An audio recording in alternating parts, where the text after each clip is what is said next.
Welcome to my channel, to everyone who's new here, and of course to those of you who are back again. Great to have you here. In this video we will take a look together at the possible scenarios for the price development of several altcoins. Also, I will show you some trades of mine went into my take profit, a huge profit. Some went into my break-even stop loss, and the other one got even stopped out in losses. So if you want to see my trading setup, my risk management, and key levels for my next trades, then watch until the end because it's going to get very exciting. You'll also find another video on my channel where I analyze Bitcoin and Ethereum daily. That's definitely worth checking out too. And worth checking out is also the crypto exchange mexc, which has among the top crypto exchanges the smallest taker fees. And also if you look into the trading volume, it's similar to Bitget, OKX, Bybit. So mexc is a very nice exchange, and if you want to save another 20% on those low trading fees, then you can use my referral link, which you can find in the video description. And also 100 pairs are tradable without any fees just on mexc, and you have a huge list of popular altcoins to trade. So starting with the Bitcoin dominance. Since some altcoins got a nice push to the upside, let's take SUI for example, let's take Render, people are talking about an altcoin season again in YouTube.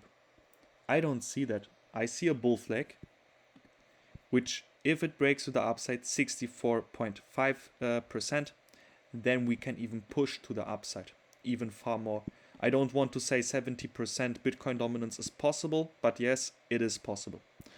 If we break to the downside, which is currently 64%, then it would be positive for the altcoins. And the altcoins can do a small push to the upside, but it's not the altcoin season. We can look into the daily chart and you can see where the Bitcoin dominance is. And yes, I have to scroll down a lot. So this here is an altcoin season. This move here and this one here is an altcoin season. Whenever the Bitcoin dominance is low, for example in this area, we got the end of the altcoin season. So I have to go into the weekly chart so you can see it. So I have here a support trend line. So we are currently at 64.5%. We are not even near to an altcoin season. We can still push to the upside a bit more. But I would say if we get a nice push to the downside and we have to break some trend lines. I don't find any trend line at the moment which I would say this is the indication of an altcoin season. Even if we take the sharpest trend line, which has 3 touch points, we didn't break it to the downside yet. So basically the current percentage would be the 57.62%. And that's far away to be broken. And if we take a few more weeks, then for sure, okay, it will get up. But this is the most sharpest trend line which I can find with at least 3 touch points. And that could be an indication for an altcoin season. And I think the altcoin season is probably done if we get into the area 43.3% to 46%. If we even break to the downside. So I would not wait for the ultimate push to the downside. I think if we get into my circle here, the altcoin season should be done, but it has to start first. So, okay, we are in the weekly chart. I thought the XRP did a huge move. So, anyway, what did we say? We have said here we broke the short trend line to the downside. We didn't got the retest. Yeah, we needed to get here a nice retest where we get rejected with a follow through, then XRP should be short. Instead, we got an insane push to the upside, wicked over the $2.25, which already gave me the signal of strength. Yeah, the $2.25 were resistance here. It was also take profit before. And here we wigged over it. So afterwards, we got here the candle close. And I made the video, I think, once we broke it to the upside, we got the candle close here. And I've said, okay, if we get the retest, then I'm going to jump into a long trade. Stop loss was set here, lower than the red trend line again. And we ride the move up to the circle area $2.33 to $2.36. So take profit was set. Profitable trade. What I have done here was, based on how I took profits, I took in that area 50% out of my trade. And then I have set a stop loss right here. So my entry was here. I got the push to the upside, which was, I think, 4%. 3.5%, 4%. Yeah, so I did some way 4% with that trade, with the 50% of my trade. And the other 50% were at 1.75%, 1.8% in that area. So basically, I went out overall round about 2% in profits with that one trade. Profitable, good, and I can live like that because 2% without leverage is good. If I put on a 3x leverage, that's 6%. 6%, I don't know. The S&P is doing 10% in average per year. So instead of putting the money into the S&P, I did it in XRP 3x long. So it tasted good. What about now? In the end of the day, you have seen it here already. Here is in resistance. And so far, I would say the game of support and resistance is currently working very good for XRP, and I don't want to change that. I don't see any chart patterns at the moment. I don't know what I should see here. We even had here a double top pattern, but we invalidated it. So basically what we can even do is taking here the target, if we want to be bullish, $2.45, or even get a step higher for XRP, where we have another huge resistance line, and this is the resistance of a huge falling wedge, which I will show you soon. Because if that breaks, I think XRP should probably went for the $4 round about that, but we will look into that on the 4-hour chart.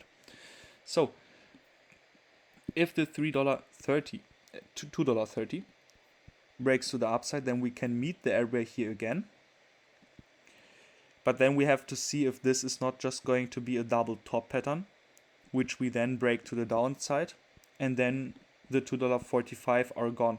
Then this target would be gone and invalidated. So basically, I would still wait for a short position, $2.21. I think this trend line, this was our old short trend line, which we didn't retest it. So the retest can happen in the next try. So we break to the downside, get a retest, and the follow through. And then we would get a nice correction to the downside to get a correction of this whole price movement to the upside, get down, and then push to the upside and get the strength to break the falling wedge to the upside. So 4-hour chart I've set. So it doesn't look like a clean falling wedge, but it has 3 touch points on the upside, and if I even make this one here longer, then I think 3 on the downside. Yep, we even got 3 on the downside. So the trend lines are valid. We have to see if we get here a major resistance. If we get one, then it would be positive. So we get into that falling wedge into the top area and get rejected. Then I would say this falling wedge is valid. And if it once If it breaks to the upside in the future, then it would be very positive for XRP. The target of that falling wedge is currently the $4.08. But first we have to break to the upside, which is currently the $2.48. I will still take this one out because I want to wait and look what XRP is going to develop in the next days and weeks. So what about Dogecoin? For Dogecoin we have said we have here a falling wedge, broke to the upside, right here, got the retest, long, got the second retest, long. If we would have broke the 82 cents to the upside, then it would have been positive and Dogecoin would have been long to me. We have said we need to wait for the follow through, and this would have been the 18.269 cents if we would have got a candle close over that. Since we didn't get it, and here was our long entry, average price should be here. So stop loss break even, out of the trade. This is such, yeah, if stage of sideways, and I don't like it. We can still say, okay, we have here a rectangle, we long when we are in the lows and get 4.5% to the upside, and we short if we are in the highs, 4% still possible to the downside, and we keep our stop losses slightly over or lower than that rectangle. But what I usually see is whenever we see a rectangle, we have a lot of liquidity in that area where we have stop losses, and also here. So if we get to the upside and you get, for example, here into a short trade, it gets down, but afterwards they fish the stop losses and also yours. So basically that's why I don't like to trade this kind of chart patterns within the chart pattern. I want to see a clean breakout. A nice breakout over the 18.269% where we get a nice retest and a follow through. I would jump into the trade once I see a good retest, and then I will keep a stop loss close to my entry, and just write the push to the upside, which is the 19.1 cents, but I would even consider taking profits far earlier. 18.9 cents are going to get very interesting, where also the target of that falling wedge is, but I think the falling wedge got invalidated, so I can take this one out. This chart pattern didn't work perfectly, so it's okay, not a big deal. Instead, we didn't invalidate the rising wedge, so the target is still ongoing, which is the 16.1 cents for that rising wedge. We would invalidate that rising wedge if we break the 18.9 cents to the upside, sustainable.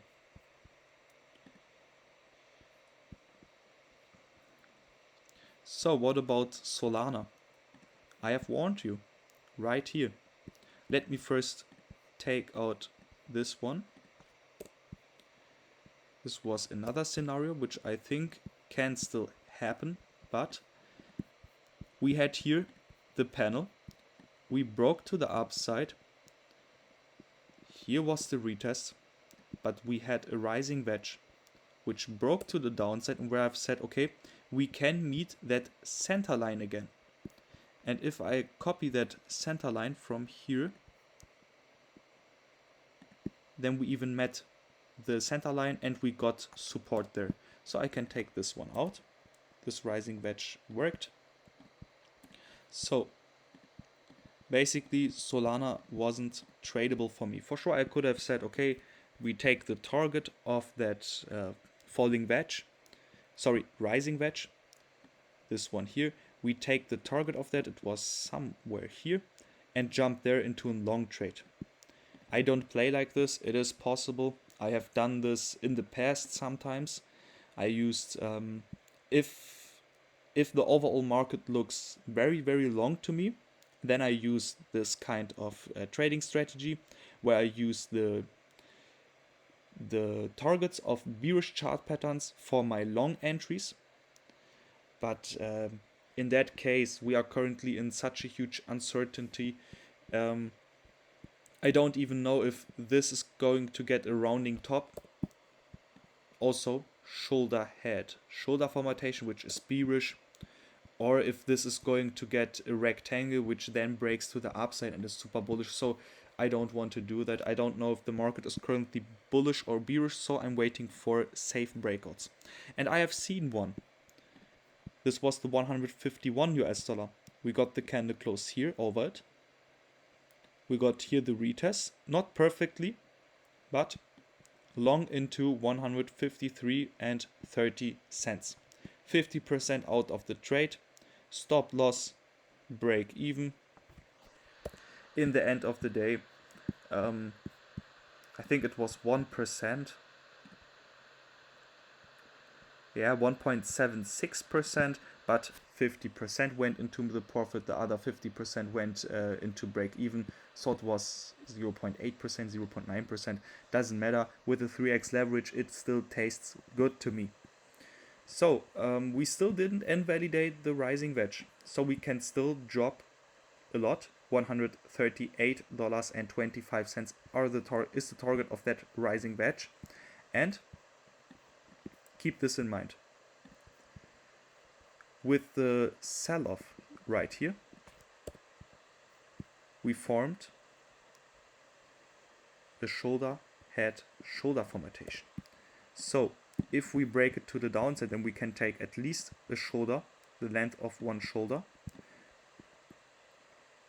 put it to the breakout point, which is currently the $145.12. And here you can see we have another support trend line and we are close to it. Also the rising wedge, the target is also close to it. We have here a fair value gap. So basically, if we break the 145 US dollar to the downside, sustainable, then Solana is short to me, and I think here we can get a nice trade with the potential of 6% without leverage for Solana. If we break the 153 US dollar to the upside, then it would be positive. Then we would invalidate the shoulder formatation, but we also have to break the 157 to the upside, because if we don't break it to the upside, then we invalidated the shoulder formatation, but we formed a more bearish one, which is the double top pattern, and then the target would be the length of the top to the low, put it to the breakout point then, and we would even get a step lower for Solana. So keep that scenario in mind. Solana is not tradable for me, and we have to wait for the 153 US dollar and for the 145 US dollar. I don't mind where it breaks to the downside or upside. I can trade in both directions. So what about Cardano? It was, yeah, I would say not well played, not good. We got here the breakout, here another breakout, and I went into the trade right here when we got the retest. So we got the retest 1 hour after I have even uploaded my video, so it was very, very fast, and I was trying to get this push to the upside.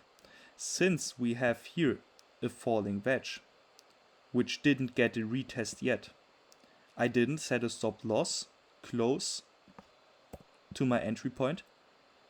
I waited for this retest here, and here I went into another long trade to lower my average price, and I have set my stop loss here. So this was a loser trade which didn't taste it good at all, and in the end of the day we went even into the target area. So that made me a bit angry. I still have to analyze what I did wrong here, or if I even did something wrong.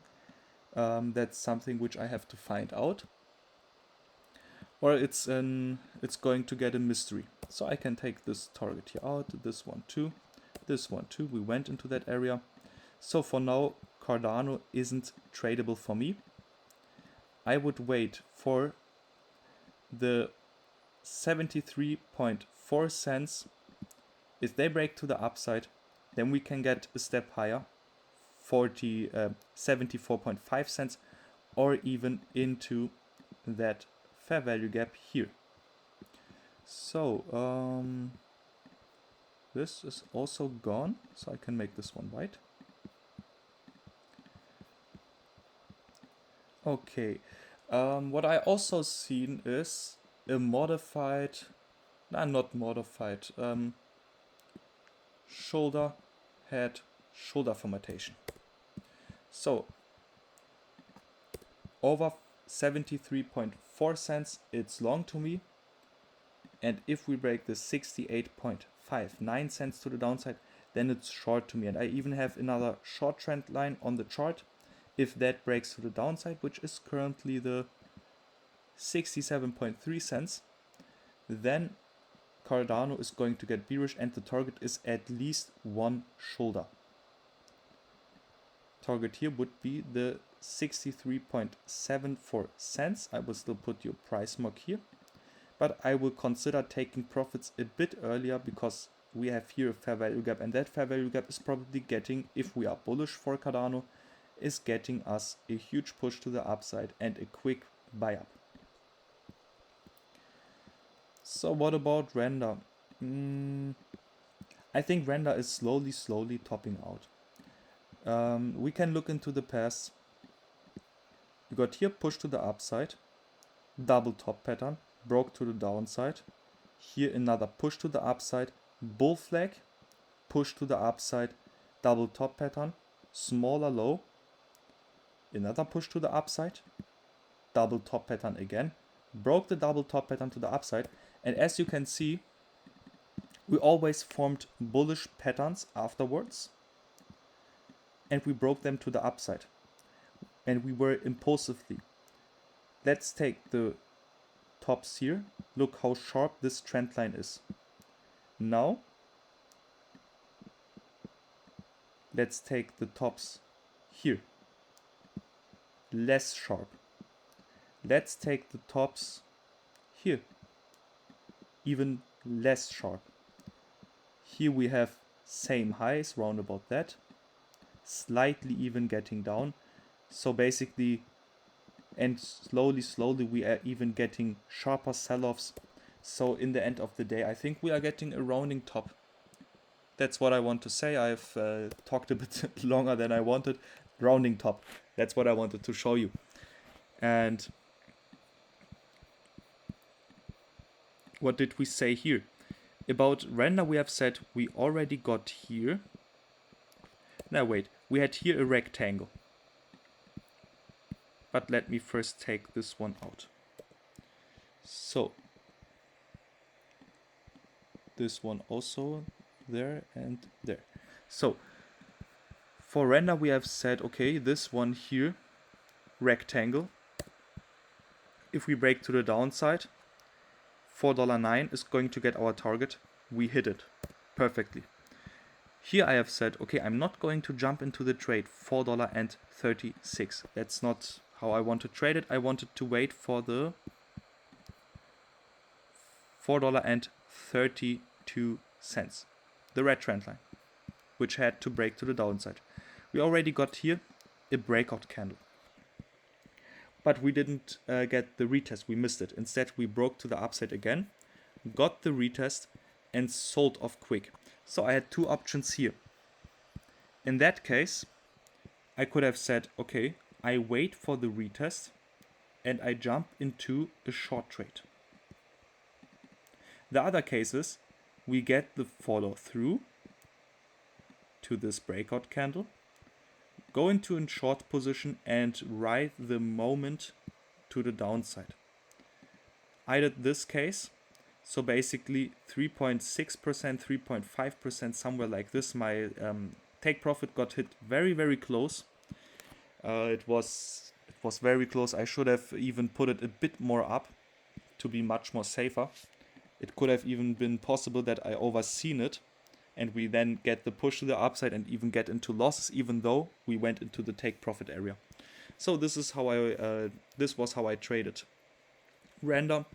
Also, we have said if the $4.47 breaks to the upside, which is this falling wedge, then we would be long. But the case is we broke that target, that chart pattern to the downside. So I can take this one out. It's not existing anymore. It got invalidated. What I kind of like here is that we got a candle close over that. We got a retest, closed lower than that, got another retest, broke to the upside, got a retest. So basically, this trend line is still working in my view, but the target is not going to get what we had before from the falling wedge. The falling wedge is gone now, and I think we can hit the area $4.53, which is this top here.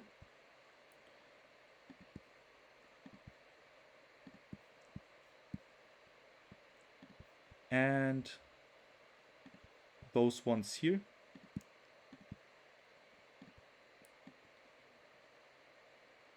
$4.57, and then we can get a step higher into the top of that old rectangle, $4.63. So my game plan is, I'm not in a long trade, but if I would have been in a long trade, then first take profit 33% out of the trade, lower than $4.53, the other 33% here, and the other 30% here. So basically this is how I would trade render at the moment. I'm just waiting. I'm waiting for some chart patterns to develop. We can still use the red trend line for a short trade, but also here I would be a bit careful. I still want to find a better one, a much more smoother one, but it's currently difficult in my view. Oh, today is a long video. So, what about ONDO? ONDO, I think, is currently in a rectangle. This one here. It can get a double top pattern. It can get a double bottom pattern. Doesn't matter. If the 99.6 cents breaks to the upside, target would be the $1.04 for ONDO. If the 94.9 cents, so around about 95 cents breaks to the downside, then ONDO would be short down to 80, let's say 90 cents, exactly 90 cents, where we would also fill a part of the fair value gap. So basically I would also look for this white trend line here. I will make it red. If that breaks to the downside, then I think ONDO is going to have some issues where we can even meet the 85 cents for ONDO again. So what about SUI? SUI was also, it was long here for me. It was also long here for me. So basically, we push to the upside, and I even have said here, okay, it might be possible that we get rejected there, but the chance is very high that we break it to the upside and push into that circle area, which is also the target of the falling wedge, which we have broke to the upside. And I would keep my stop loss lower than the lows here, and get into a very, very small profitable trade. This was probably 0.5% for me. It was not much. SUI wasn't much at all. In that of the day, we went into my stop loss, and afterwards it pushed to the upside into my area. So I'm still going to analyze what I did wrong, because the trend line here, which the red one, this is the trend line which I have found after we got the sell-off. I didn't have found it before, so I could know about that support level. Maybe this was my mistake, that I couldn't find support, or it was based on luck or market maker stuff. I don't know. In the end of the day, I have to analyze what happened here. Maybe I will find it out, maybe not.